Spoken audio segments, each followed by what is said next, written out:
So in 1911, the Qing dynasty, the last imperial dynasty of China, is overthrown. And that means 2,000 years of imperial rule comes to an end.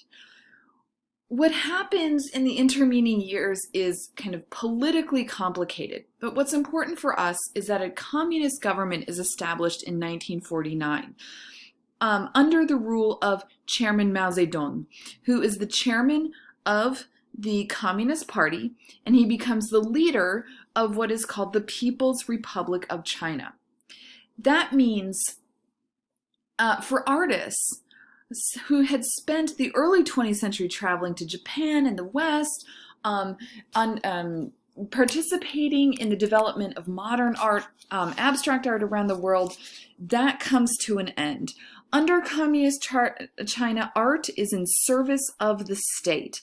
And this takes more of a kind of oppressive weight during the Cultural Revolution, which begins in 1966. And the goal of the Cultural Revolution is to purge any remaining capitalist Western elements from society.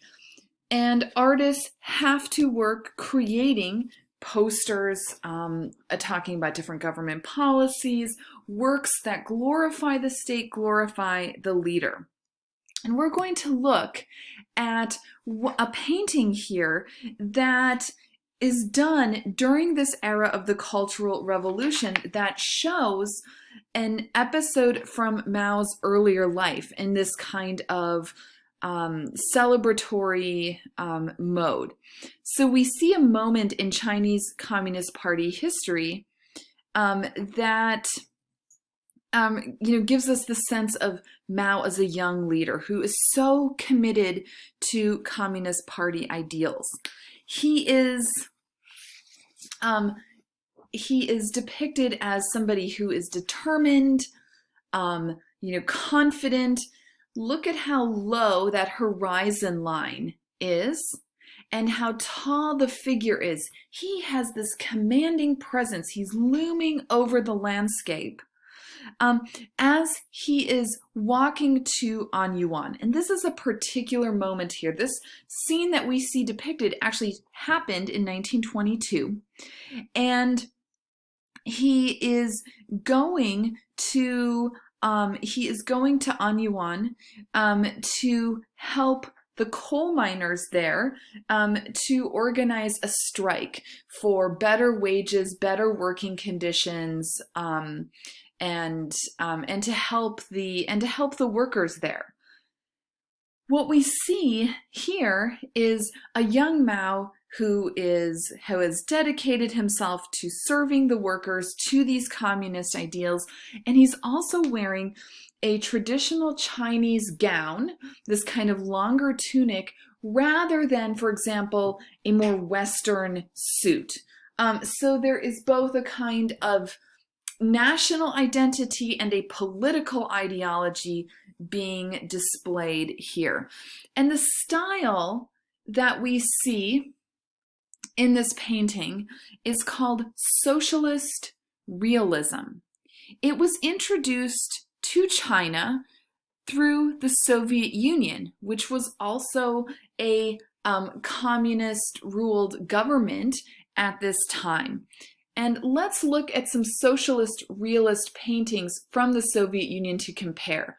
Again, like the painting of Mao, we see something that is upbeat, something that displays the state in a positive light, does not criticize rulers, for example, like Joseph Stalin, who we see here on the left. It shows people prospering, happy under the communist state. Here's a group of farmers celebrating at a big harvest festival on the left with a portrait of Stalin at the top. In socialist realism, there is no room for differing opinions. There's no room for debate.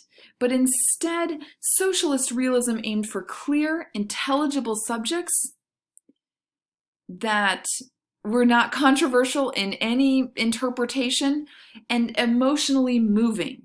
So subjects were peasants, soldiers, workers, all central, the central concern of the Communist Party, and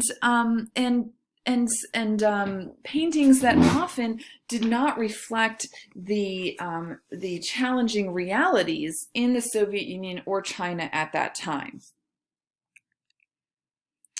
I just want to show you a few of these other socialist realist portraits of Mao, so that we get a broader sense. I mean, here we see Mao on the left amongst the people. He's with these farmers. He's wearing kind of simple clothing. He's not, he is an equal. He is amongst the people. He is not above them.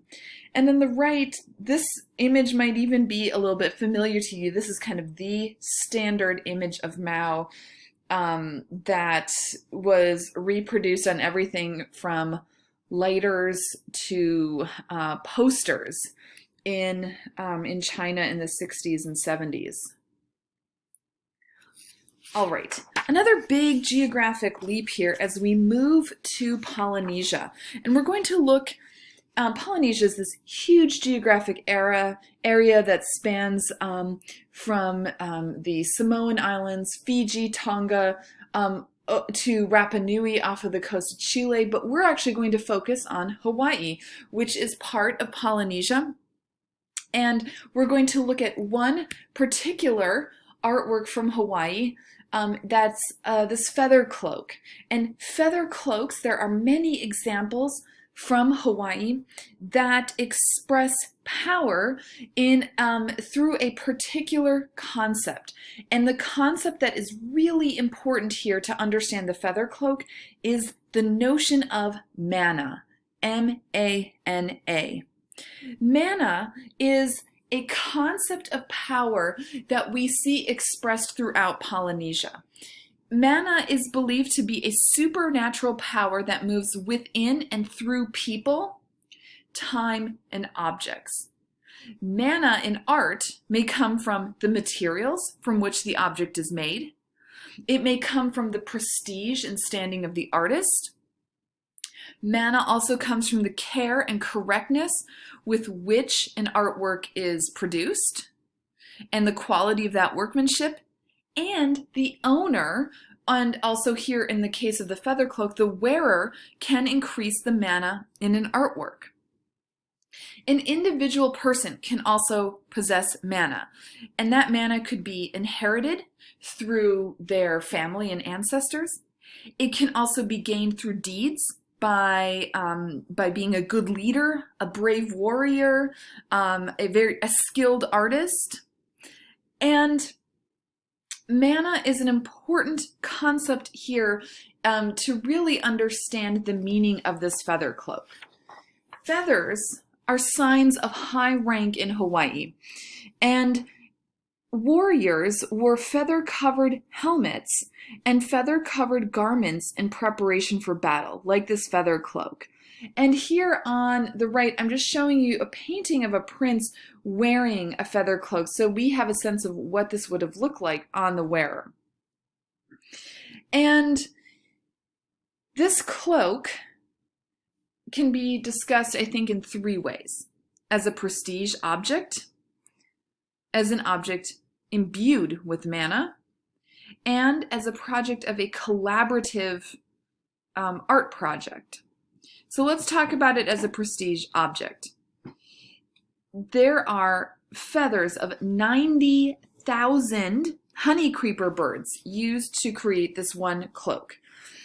Workers also, remember, this is not the work of an individual, but the group of artists would recite the genealogy of the royal recipient for whom it was intended as they made it, to connect this object to that illustrious ancestry. And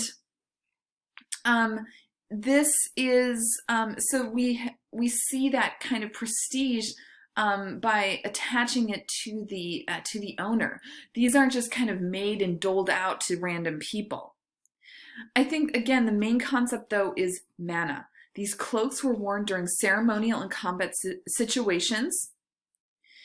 And the color red is associated with warfare as the color of blood, and the god Ku, Ku, who is the Hawaiian, one of the major Hawaiian gods, the god of war.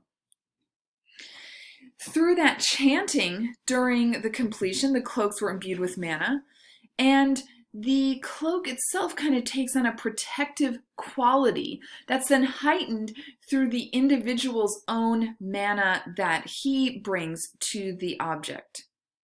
And then the third important concept to keep in mind here is the idea that this is a collaboration. This is not something that an individual did.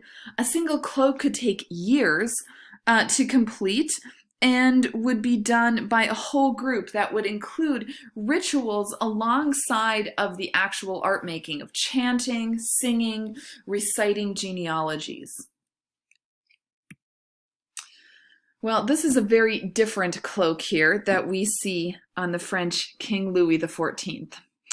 And we will start with him in the next video.